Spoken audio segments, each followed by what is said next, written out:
obviously a brand I really want to talk about is Celine, Yeah. which I want to hear your opinion on that because I don't have a very clear opinion in my head about this collection, to be honest.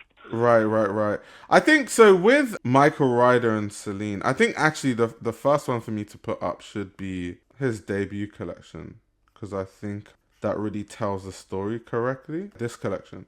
So obviously Michael Ryder was at Celine when Phoebe Philo was there. He was like design director at Celine. So a lot of the stuff that Phoebe Philo was responsible for making, whether it's the really famous bags like the Phantom bags, whether it's a lot of the accessories, he was a big part of building those things.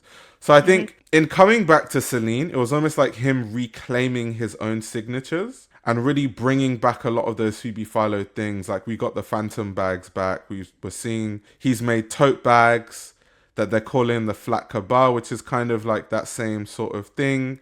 He turned them into like a smiley version. The styling is very distinctive. I mean, what Phoebe Philo was famous for was the styling. Like women would buy Phoebe Philo Celine as like a whole outfit. So what you would see on the runway or the looks on the runway, customers would come into the store and be like, "Yeah, look three," Oh, look. Yeah. because people trusted Phoebe Philo's styling to that extent. So I think that's why there's such a big focus on styling. Which is a great With success, by the way, for somebody to go exactly, by the whole look, you know. Marketing wise, it's fantastic. exactly. So that's why there's such a strong focus on styling and trying to like push different propositions of how exactly you can wear Yeah. Celine. I mean, Celine is a brand that I'm a big fan of. I mean, I've been to their factory. I got invited to their factory in Florence. Hmm. Well, their factory and also like their atelier where they Yeah. actually like make the stuff for the runway shows and all that sort of stuff, and to see like the archive and all the stuff that they're working on and the way they work. I think everything is really great, to be honest. So yeah, I just think it's going to be strong. I think the accessories, a lot of people are going to wear that. I think it's pushing people in a certain direction. We've seen it also from JW Anderson's Dior, this sort of antique style of accessories. What I Hmm. will say though is that the first collection was a bit all over the place in terms of like all the different ideas, whereas I think that in the second collection it was a bit more refined and it was a bit more streamlined and it was a bit more clear the exact aesthetic of Michael Ryder Celine. I think with this first collection, some looks were a bit Eddie Slimane, some looks were a bit Phoebe Philo, some looks were in the middle. It was a bit confusing. But this is normal, you see. For example, like in the second, like you need one or two collections, and then if the designer has already a vision, you're gonna see it. Like maybe not fully in the first, but in the second, you will start seeing clearly. Because if he sees clearly what he wants to say or she, you will also, with the eye that you have and the experience, you will see it as well. So that's great. It will do well, Yeah. things then, yeah. In terms of selling, I guess, yeah. I'm just loving the hair. I like the crooked styling. Yeah, it's all over the place, but it's refreshing in a way. That's crooked. What? It's also something I really noticed this year where a lot of designers were trying to force kind of people wearing things around their neck more. So Debbie Anderson had the bows at Dior and the ties. You had the likes of Celine. They had the scarves on so many looks, trying to force people into wearing scarves around their neck.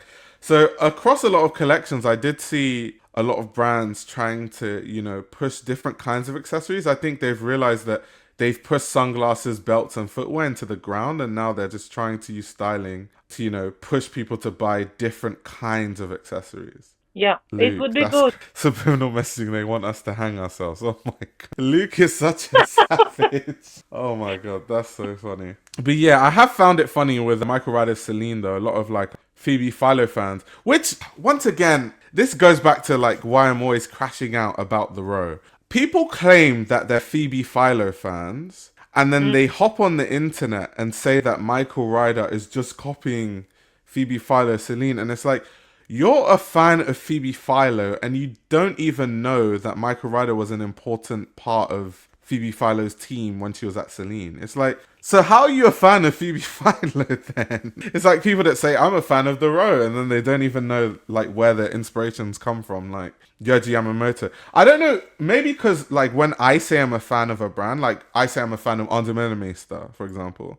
Mm. Like where I'm like obsessed with it. Maybe some people, when they say that they're a fan of a brand, they're using the term really loosely. Because Yeah, I of did course. find the discourse around like Michael Ryder copying Phoebe Philo Celine a bit stupid when he was designing the clothes at the time. He's copying himself in a way. Yeah. Good for him. That means he's consistent. Yeah, I mean, people use that word. I'm a fan of a brand. I mean, they would not go to the depths that you would go, you know. Well, they should. It depends from which position they're talking. Yeah, Michael obviously has influence from Ralph Lauren too, but like obviously people were drawing comparisons with like very specific Phoebe Philo Celine pieces. Yeah. So that's where I was just like, you guys, this is like and it'll be like Celine dedicated pages saying stuff like that. And I'm like, you're a Celine page. You don't even know that Michael Ryder was literally designing those collections with Phoebe Philo Celine. That's crazy. That's bad. No. Yeah. Yeah, not Because just. they're purely fans of her and the mystique that her work carries. Fair enough. Some people think a brand is just the creative directors. They never thought of design teams exist. Yeah, especially because it wasn't like Michael Ryder was some like junior designer. He was literally a design director.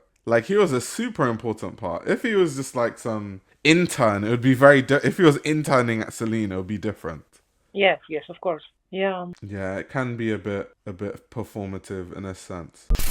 This YouTube channel runs on your support. If you want to support the channel, you can subscribe to my Patreon. You'll gain access to exclusive content that includes everything from my Patreon podcast, where I give a behind-the-scenes insight into the fashion industry, as well as a fashion book club, where I review my favorite fashion books. You can also check out my fashion ebook, which highlights the best fashion journalists to follow, definitions of common fashion terminology, and how to determine what a good source of fashion information is. The links to everything are in the description below.